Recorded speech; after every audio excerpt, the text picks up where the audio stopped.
Welcome to today's scary story session. These stories are not for the faint of heart, so be prepared to be scared out of your wits. If you enjoy being scared and want to hear more stories like these, be sure to subscribe to our channel and hit the notification bell so you never miss a scary story session. Let's get started.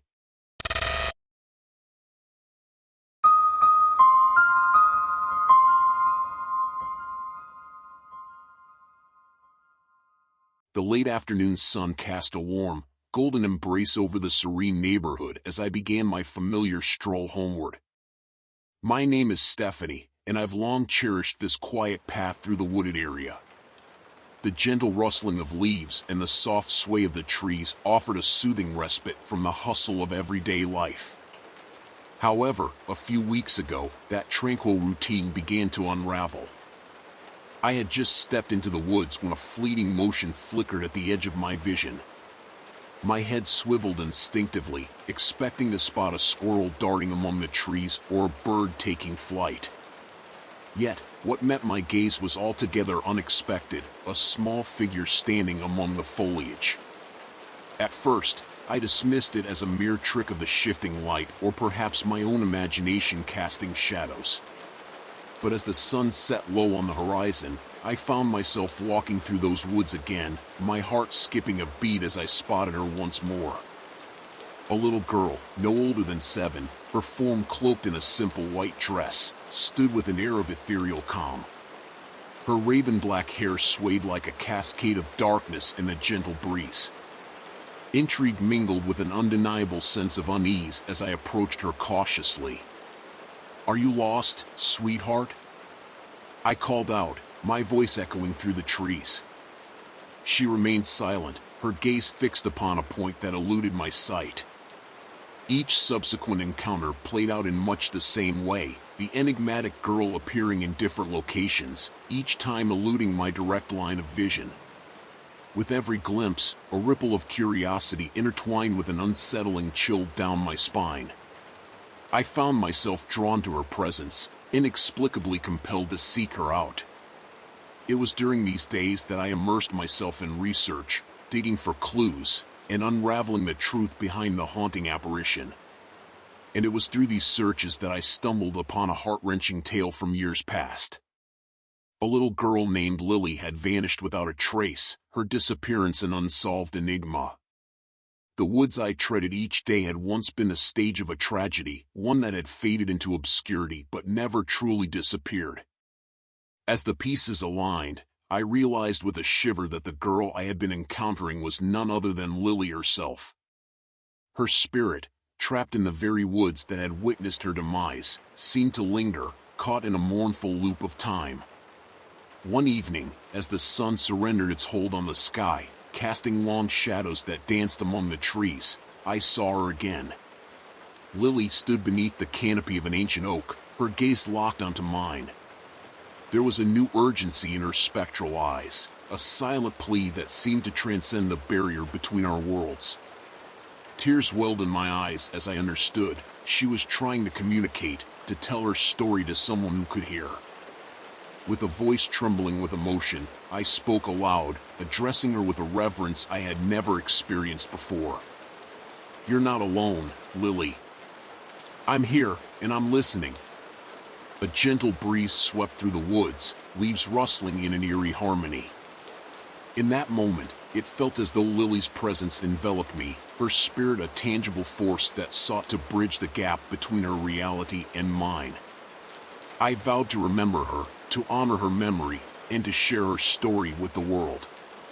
In the days that followed, my walks through the woods held a new significance. Lily's appearances grew rarer, until one day, she was no longer there. I couldn't help but feel a mix of sorrow and relief. It was as if she had found solace, her spirit finally released from the bonds of that tragic day. As I walked through the woods, the sun still bathing the landscape in its warm embrace, I couldn't help but sense Lily's presence lingering in the rustling leaves and the gentle sway of the trees. Her story had become intertwined with my own, a reminder of the fragile threads that connect the past and present. And so, I continued my walks, no longer fearing the specter that had once haunted my path, but embracing her memory as a part of the woods themselves.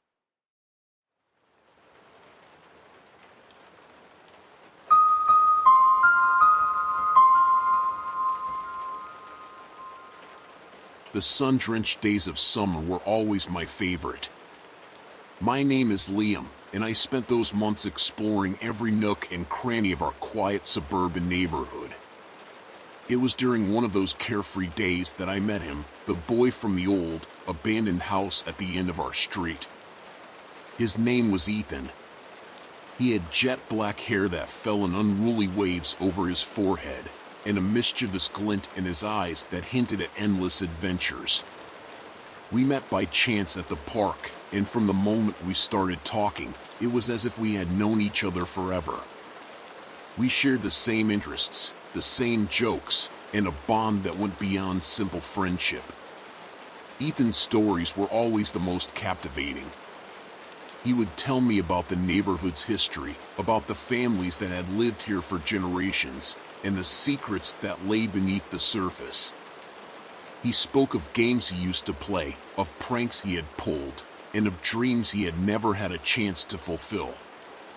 One afternoon, as the sun began to set and cast long shadows across the pavement, I asked him to show me the old house where he lived. His smile faded, replaced by a solemn expression. "You really want to see it?" I nodded eagerly, curiosity overpowering any hesitation I might have had. We made our way to the end of the street, where the house stood, its windows shattered, its walls bearing the scars of time. The air felt heavy, as if the house was holding its breath, waiting to reveal its secrets.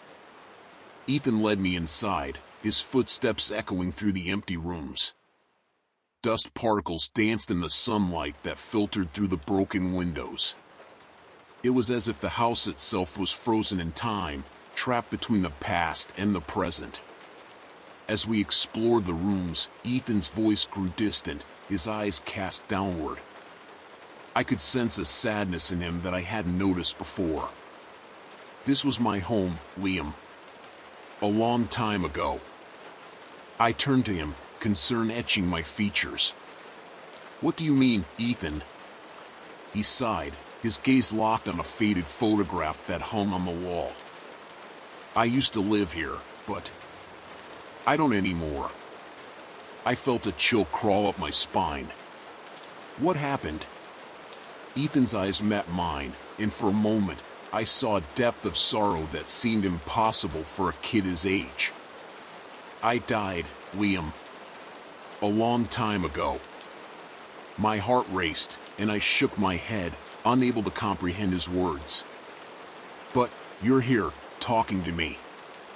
Ethan smiled sadly. "I'm not really here, Liam. I've been stuck in this place, unable to move on." As the truth settled over me, a mix of emotions churned within. I had been spending my days with a ghost, a spirit from a different time. But our connection felt so real, so genuine. Days turned into weeks, and Ethan and I continued our friendship, our bond growing stronger despite the barriers that separated us. He showed me the neighborhood through the eyes of the past, sharing stories of people long gone and memories etched into the very fabric of our streets. As summer gave way to fall, I found myself standing in front of the old house one last time. Ethan was by my side, his presence both comforting and bittersweet. "I have to go, Liam. It's time for me to move on." Tears welled in my eyes, and I nodded, my voice choked with emotion. "Thank you for being my friend, Ethan." He smiled, his eyes shining with a warmth that transcended his ghostly form. "Thank you for seeing me, for being there when no one else could." And with that, he began to fade, his form growing transparent until he was nothing more than a whisper in the wind. I stood there, the weight of our friendship lingering in the air, the memories of our adventures etched into my heart. As I looked at the old house one last time, I couldn't help but feel a sense of closure, a connection to a past that had been hidden from me. And as I turned to walk away, I knew that Ethan's spirit would forever be a part of the neighborhood, a guardian of its stories and a reminder that even in the most unexpected places, friendships can transcend time and space.